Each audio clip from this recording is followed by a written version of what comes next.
She lifted her fingers to her cheek, felt the sting. "That's enough, Julia. She can't hear you." "She's doing it on purpose. She knows I have a big audition today." "You have an audition?" "For Michael Kingsolving's new movie. He's in town for the film festival, and he's agreed to audition some local talent." "That's great." Dad set it up. Cindy forced a smile through tightly gritted teeth. "You're doing it again." Julia mimicked her mother's strained expression. "If you're going to go catatonic every time I mention Dad..." "I'm not catatonic. The divorce was 7 years ago, Mom. Get over it." "I assure you I'm well over your father." Julia arched one thin eyebrow, plucked to within a hair of its life. "Anyway, they're looking for an unknown, which probably means every girl in North America will be up for the part." "Heather, for God's sake!" Julia shouted as the shower shuddered to a halt. "You're not the only one who lives here, you know." Cindy stared toward the thick cream-colored broadloom at her feet. It had been less than a year since Julia had decided to move back home with her mother and sister after 7 years of living with her father, and only because her father's new wife had made it clear she considered their 5,000-square-foot lakeside penthouse too cramped for the three of them. Julia had made it equally clear to her mother that her move home was temporary, one born of financial necessity, and that she'd be moving into her own apartment as soon as her fledgling acting career took off. Cindy had been so eager to have her daughter back, to make up for the time missed, the years lost, that even the sight of Julia's unruly dog peeing on the living room rug did little to dampen her initial enthusiasm. Cindy had welcomed Julia back with open arms and a grateful heart.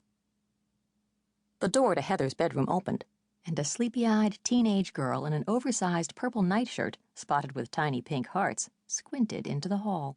Delicate, long fingers pushed several tendrils of loose brown curls away from the slight oval of her Botticelli face, then rubbed at the freckles peppering the tip of her upturned nose. "What's all the racket?" she asked, as Elvis jumped up to lick her chin. "Oh, for God's sake!"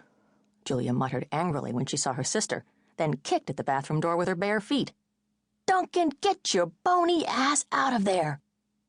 "Julia, Mother..." "Duncan's ass is not bony," Heather said. "I can't believe I'm going to be late for my audition because my sister's moronic boyfriend is using my shower." "It's not your shower. He's not a moron, and he's lived here longer than you have," Heather protested. "A huge mistake," Julia said, looking accusingly at her mother. "Says who?" "Says Dad." Cindy's lips formed the automatic smile that accompanied each mention of her ex-husband. "Let's not get into that right now." "Fiona thinks so, too," Julia persisted. "She says she can't understand whatever possessed you to let him move in here."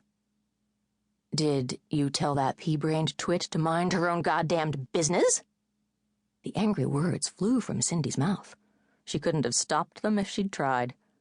"Mom!" Heather's dark blue eyes widened in alarm. "Mother, really?" Julia said, green eyes rolling back toward the ceiling. It was the really that did Cindy in.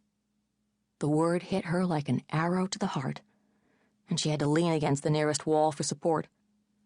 As if eager to add his opinion, Elvis lifted his leg into the air and peed against the bathroom door. "Oh, no!"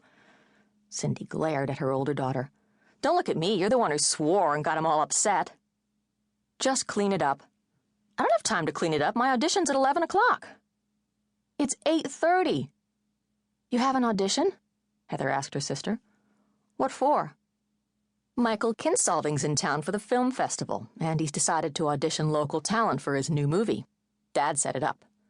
"Cool," Heather said, as Cindy's lips curled again into a frozen smile.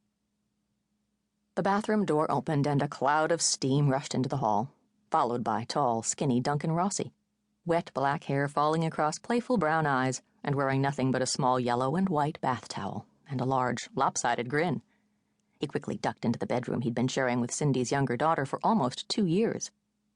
Of course, the original deal had been that he occupy the spare room in the basement, an arrangement that lasted all of 3 months.